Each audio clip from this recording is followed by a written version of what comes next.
너희는 내 규례를 지킬지어다. 내 가축을 다른 종류와 교미시키지 말며 내 밭에 두 종자를 섞어 뿌리지 말며 두 재로 직조한 옷을 입지 말지며. 만일 어떤 사람이 다른 사람과 정혼한 여종 곧 아직 속량되거나 해방되지 못한 여인과 동침하여 설정하면 그것은 책망을 받을 일이니라. 그러나 그들은 죽임을 당하지는 아니하리니 그 여인이 해방되지 못하였기 때문이니라. 그 남자는 그 속건제물 곧 속건제의 순양을 해막 문 여호와께로 끌고 올 것이요. 제사장은 그가 범한 죄를 위하여 그 속건제의 순양으로 여호와 앞에 속죄할 것이요 그리하면 그가 범한 죄를 사함 받으리라. 너희가 그 땅에 들어가 각종 과목을 심거든 그 열매는 아직 할례받지 못한 것으로 여기되 곧 3년 동안 너희는 그것을 할례받지 못한 것으로 여겨 먹지 말 것이요. 넷째 해에는 그 모든 과실이 거룩하니 여호와께 드려 찬송할 것이며 다섯째 해에는 그 열매를 먹을지니 그리하면 너희에게 그 소산이 풍성하리라. 난 너희 하나님 여호와이니라. 너희는 무엇이든지 핏째 먹지 말며 점을 치지 말며 술법을 행하지 말며 머리카락을 둥글게 깎지 말며 수염 끝을 손상하지 말며 죽은 자 때문에 너희의 살에 문신을 하지 말며 무늬를 놓지 말라. 나는 여호와니라. 내 딸을 더럽혀 창녀가 되게 하지 말라. 음행이 전국에 퍼져 죄악이 가득할까 하노라. 내 안식일을 지키고 내 성소를 귀히 여기라. 나는 여호와이니라. 너희는 신접한 자와 박수를 믿지 말며 그들을 추종하여 스스로 더럽히지 말라. 난 너희 하나님 여호와이니라. 너는 샘머리 앞에서 일어서고 노인의 얼굴을 공경하며 내 하나님을 경외하라. 나는 여호와이니라. 거류민이 너희의 땅에 거류하여 함께 있거든 너희는 그를 학대하지 말고 너희와 함께 있는 거류민을 너희 중에서 나은 자같이 여기며 자기같이 사랑하라. 너희도 애굽 땅에서 거류민이 되었느니라. 나는 너희의 하나님 여호와이니라.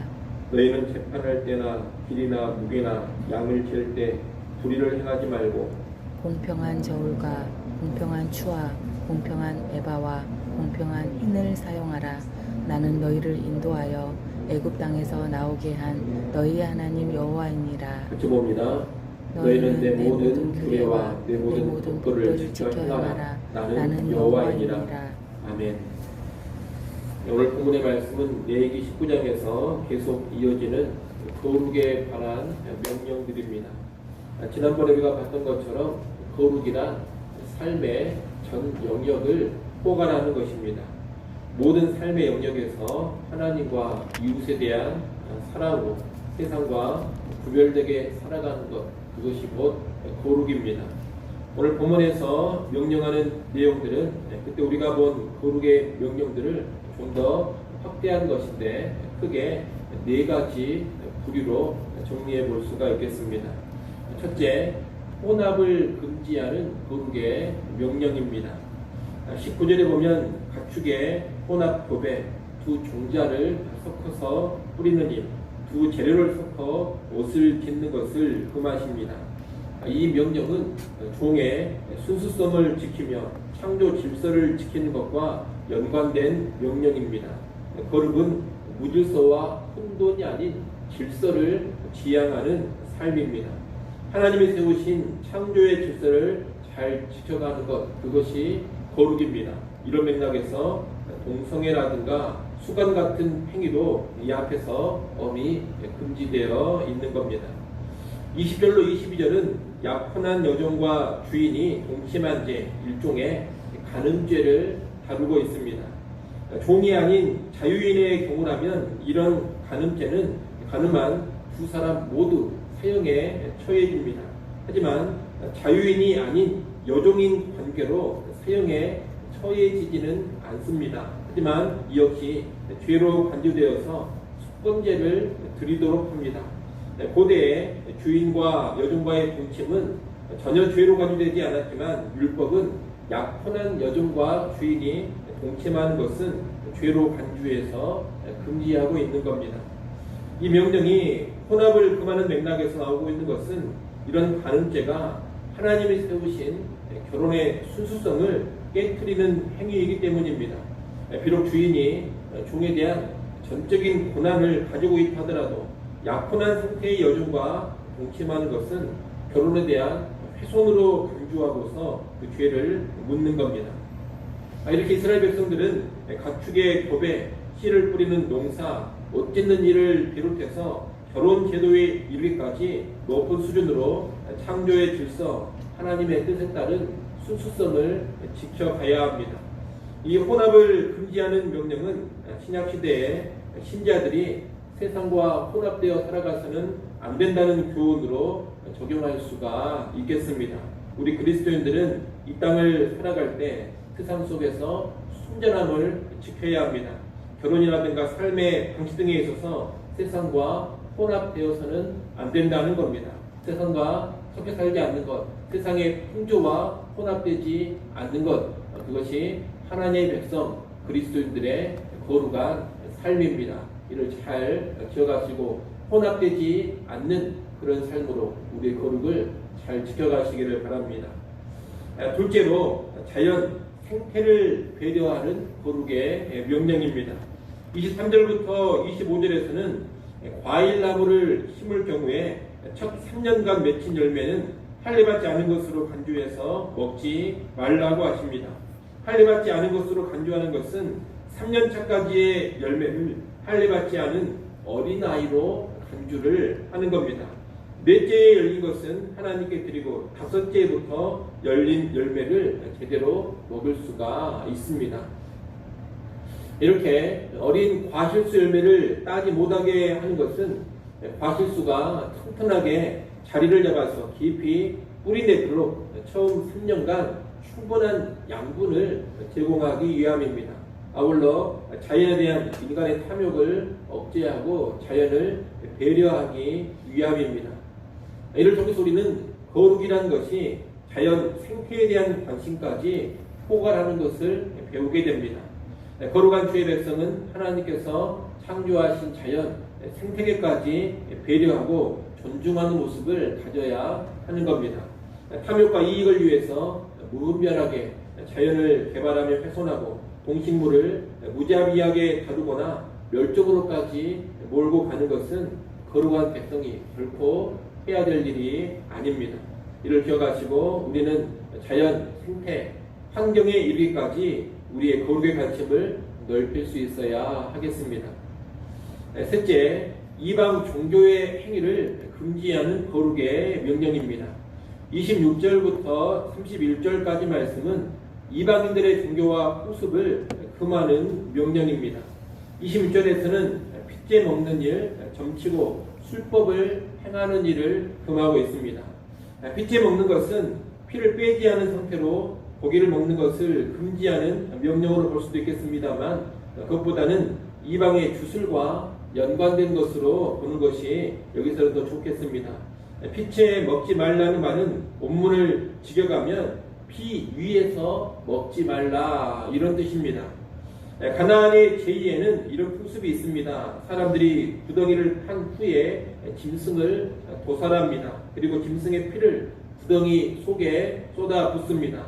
땅 속에는 귀신들이 있는데 구덩이 안으로 쏟아진 피는 귀신들을 불러내고 귀신들은 짐승의 피를 먹고서 미래의 일을 예언해 준다고 믿는 겁니다. 이때 그 제2장수에 참여한 자들은 구덩이에 뿌린 피 위에서 잡은 고기를 나누어 먹습니다. 결국 피 위에서 먹는 것은 가나안 땅의 점술과 마법 의식 중에 하나인 겁니다. 26절은 그런 이방의 주술 행위를 금지하는 규례로 볼 수가 있겠습니다.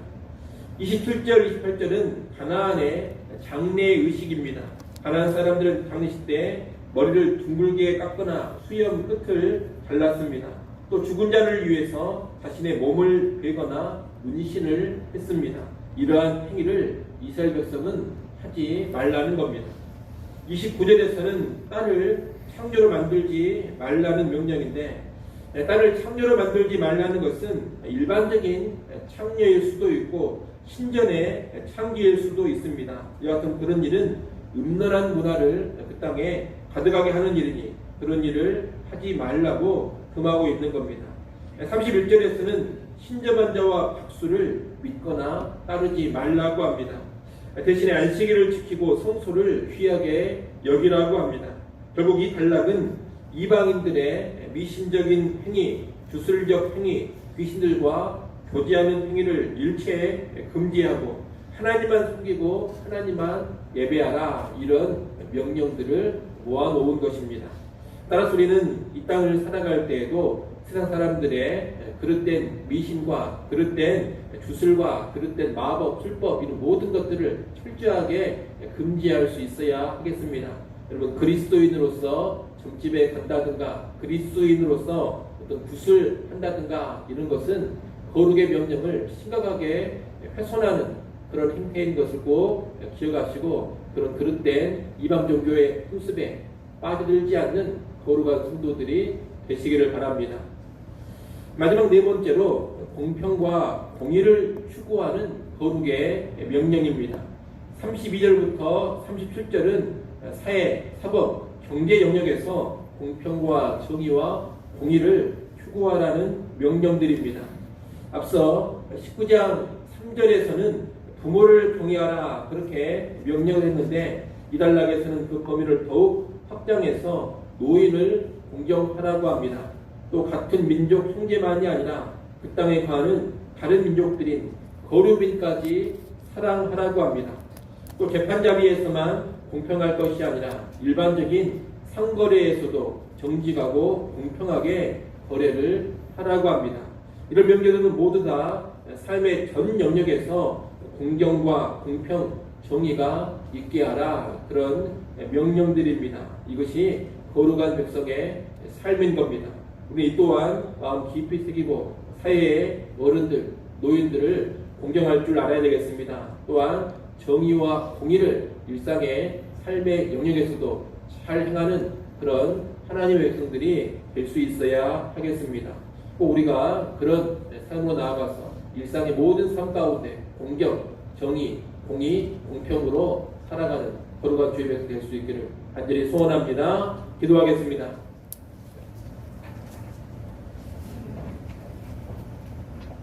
아버지 하나님, 다양한 영역의 거룩에 관한 명령들을 간단히 살펴봤습니다. 혼합을 금지하고 자연의 생태를 배려하고 이방 종교의 풍습을 금하고 사회의 정의와 공의를 구현하라는 이 하나님의 말씀, 하나님의 명령을 마음 깊이 새기게 하시고, 오늘 우리도 모든 삶의 영역에서 온전한 거룩의 수준으로 살아가게 하여 주옵소서. 우리 삶의 전 영역에 구별된 거룩이 있게 하시고, 우리 삶의 전 영역을 통하여서 거룩한 모습으로 하나님께 영광을 올려드리게 하여 주옵소서.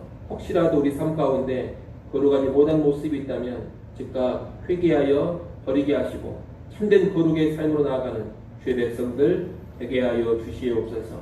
아버지 하나님, 또 이 시간 하나님께 나와 기도합니다. 우리의 모든 걱정과 근심을 하나님께 맡겨버리기를 원합니다. 하늘 평안 누리게 하여 주옵소서. 우리의 힘과 지혜와 능력으로 인생 살고지 않은 그런 교만, 어리석음 다시금 내려놓게 하시고 겸손히 하나님을 의지하며 하나님의 능력과 하나님의 도우심과 하나님의 은혜를 구하는 시간 되게 하여 주시옵소서. 주일입니다. 아버지 하나님, 모든 성도들이 예배하는 날인 것을 기억하게 하시고 하나님 앞에 기쁨으로 나와 영과 진리로 예배케 하여 주옵소서. 성삼위 하나님, 예배 시간 임재해 주시고 영광을 받으시며 하늘의 문을 여시고 신령한 은혜로 온 성도들에게 충만하게 임하여 주시옵소서. 예배에 온 한 사람 한 사람 주의 성령으로 충만하게 하시고 붙잡아 주시옵소서. 예배 시간 주님을 섬기는데 조금 더 부족함이 없게 하여 주시옵소서. 우리 유치부, 초등부, 중고등부, 청년부 모임에도 함께하여 주사 말씀과 기도와 찬양의 은혜가 있게 하시고 심령의 변화가 있게 하여 주옵소서. 교회의 미래 다음 세대들이 주일의 모임을 통하여서 더욱더 견고하고 든든하게 세워져 가게 하여 주시옵소서. 예수님의 이름으로 기도드리옵나이다. 아멘.